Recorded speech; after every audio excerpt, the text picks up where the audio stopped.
What's up, everybody, and welcome back to Politics with Steve. All right, y'all. So we have to talk about this disaster of a presidential address we heard from Trump last night.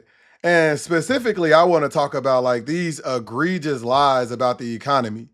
But before we get into any of that, I want to take a second, ask everybody to subscribe to my YouTube page, sign up for my email list. Those are the best ways to stay in the loop on all things politics with Steve. Without further ado, let's get to it. So, man, Trump's economy is fucking terrible. And dude really just hijacked national media last night to do nothing but lie about that. I mean, and a bunch of other things, but it literally sounded like he just was randomly reading off his Truth Social post. And, he's still blaming Joe Biden for the economy. I recently heard him blame Obama for something. But here's the thing, nobody's buying it. Like, even a recent Fox News poll said that 2/3 of Americans now blame Trump for the economy. And it's like, bruh, you've been the president for a year now, and conditions are getting noticeably worse. But here's the thing, this happens every single time we elect Republicans. The economy gets worse, and it's not because Republicans are stupid. They know what they're doing. It's not because voters are dumb. It's because Republicans are elite marketers. Like, for years now, they've been selling this idea that Republicans are better for the economy, but it's not backed up by no data. Like, historically, Democrats are better for job growth. Unemployment rate usually is lower with Democrats. And nearly every recession in modern America history have been under Republican presidents. Like, I literally think it's like 10 of the last 11. Like, there's literally a pattern. Now, I want y'all to recall when we talked about, the Amazon job cuts. Back then, the numbers were terrible. But honestly, looking at, these last couple months, it will make those numbers look okay. Like, November was brutal. So when I talk about some of the lies that Trump told, like at last night's presidential address, one of them was him talking about like the increase in jobs in the private sector.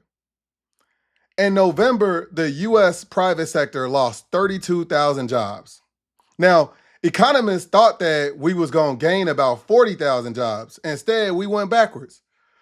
Now, technically, we seen earlier this week the government report, which showed that there was a gain of 64,000 jobs added.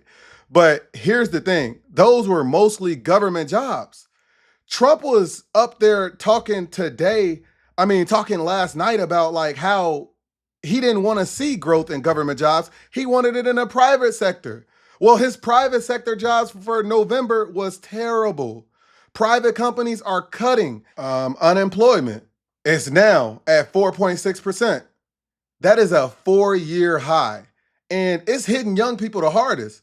People from ages 20 to 24, that unemployment rate is over 8%. That's people trying to start their career, people fresh out of college, not retirees and stuff like that. Now, the October numbers were even worse because those public sector numbers that made him look better for November showed that the US economy lost 105,000 jobs in October. Now, according to ADP data, which is that private sector data that, Trump cares about so much, that says that the US economy lost over 11,000 jobs per week that month. Now, that's a direct contradiction to what we heard yesterday, right? The job market has now lost jobs 3 in the last 6 months. That hasn't happened in nearly 4 years. So think about this. Right now, we're on pace for the weakest job growth since COVID.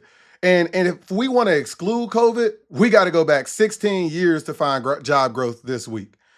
Manufacturing jobs fell for 7 months in a row now. So much for bringing back manufacturing. And now let's talk about inflation. Because Trump keeps saying that, he inherited the record high inflation from Biden. And by the way, that's just silly. Like, we've been nowhere close to record high inflation. Like, we got to go back so far in history for that. I don't want to hear, Inflation during Biden's term was 9.2. That was during COVID. The entire world had inflation after COVID. And Joe Biden did his best to bring it way down.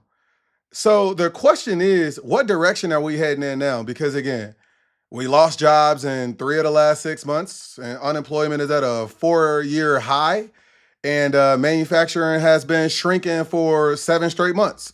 So sounds like it's an economic slowdown. And by the way, Fed Chair Jerome Powell said job losses may be worse than what's currently reported. And he also said that you can expect prices to keep rising because of tariffs. And Trump hears stuff like this. And just like yesterday, he says, look at the stock market. But the problem is, 2/3 of Americans don't own stock. And even within the market, it's really just a handful of tech stocks that's doing most of the heavy lifting, making the numbers look good. So, what he really saying is if you own assets, you already made it. You're doing great. Which explains when he say things like affordability is a hoax. Like even Marjorie Taylor Greene, somebody who is hard right, had to say it. You're a billionaire. You're not relatable. I mean, the top 10% of Americans control over a half of the economy. So when Trump talk about the economy, that's what he's talking about. And what really concerned me is Trump genuinely seems surprised that tariffs hurt jobs. That is a huge reason why companies pull back. The uncertainty that tariffs create. I mean, they make companies delay hiring, cut costs. I mean, they got to get lean fast. And the fact that he don't understand how his policies actually flow through to the economy is just concerning. Now, when you layer on top of that, we got things like AI already being capable of replacing about 11.7% of US jobs. We got rising consumer prices, rising healthcare costs because of the big, beautiful bill. And we've got zero plan